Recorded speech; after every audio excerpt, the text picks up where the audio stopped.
Marcus Green sat in his sleek, glass-walled office, the city skyline glittering behind him. On his desk lay an envelope that seemed almost out of place amidst the polished technology and award plaques. The return address was instantly familiar. His old high school. His heart tightened as he opened it. Inside was an invitation to the 5-year class reunion. For most, a reunion was a chance to reconnect, laugh, and remember the good old days. But for Marcus, those halls had been battlegrounds.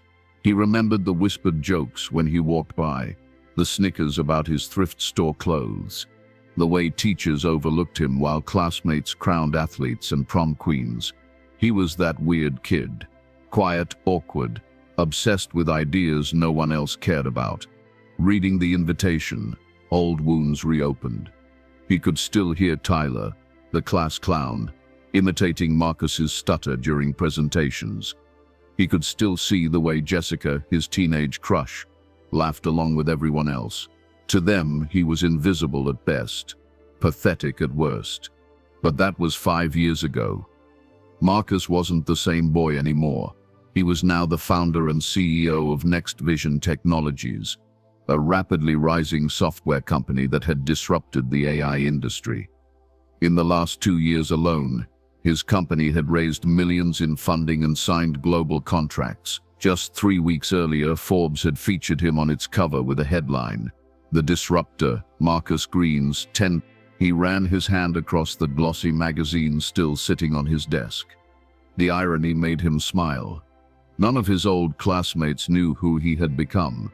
To them, Marcus was still the loser. A thought lingered in his mind as he folded the invitation. Should he even go? Did he need to? But then, another thought took hold. Yes, he would go. Not out of bitterness, not even revenge, but to stand as living proof. Proof that what they mocked was genius. That the boy they humiliated had turned his scars into fuel. Marcus leaned back in his chair, eyes narrowing with quiet resolve. This reunion wasn't just an event. It was his stage. The night of the reunion arrived, and Marcus stood outside the grand banquet hall that glittered with chandeliers. Ironically, he had rented this very hall for a corporate event just months earlier. Tonight, though, it was filled with the familiar faces of his past.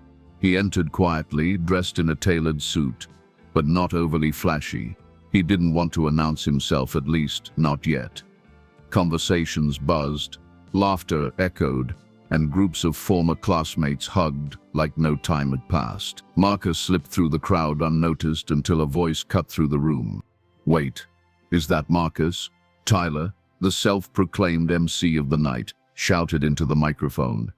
"Man, I almost didn't recognize you." No wonder he didn't even send in a now photo for the slideshow.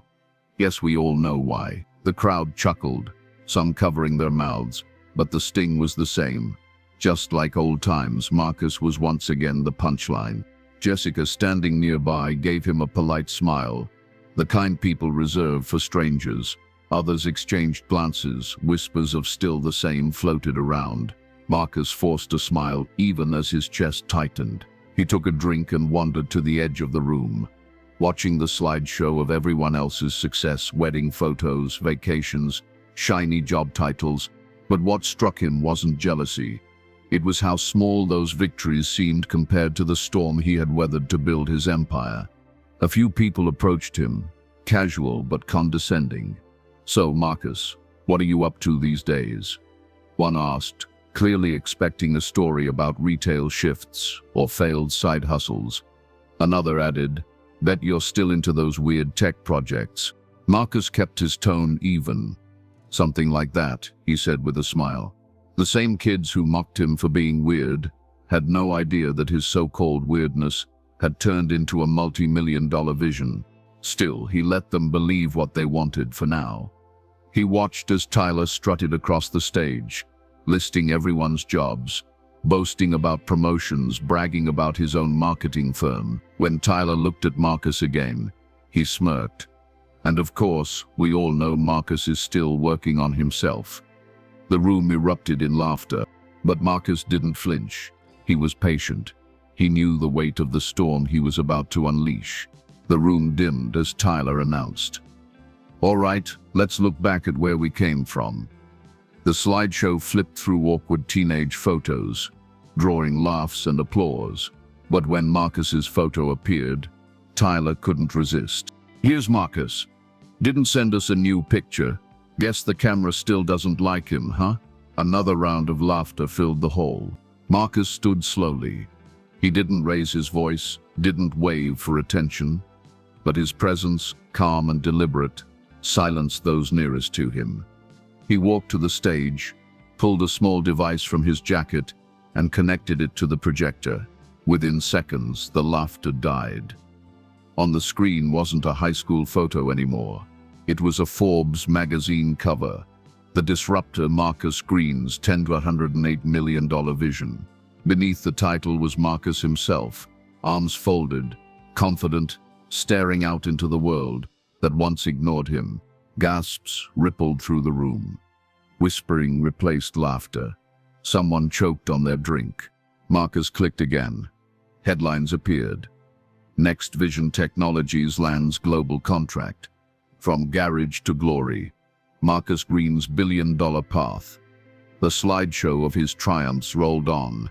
Boardrooms, global conferences, news clippings, smiling employees. 5 years ago, Marcus said evenly, "I walked out of these halls believing what you told me, that I was nothing. Weird. A loser. Tonight, I stand here to thank you, because every laugh, every insult, every door you shut in my face, it all became fuel." The room was frozen, jaws slack.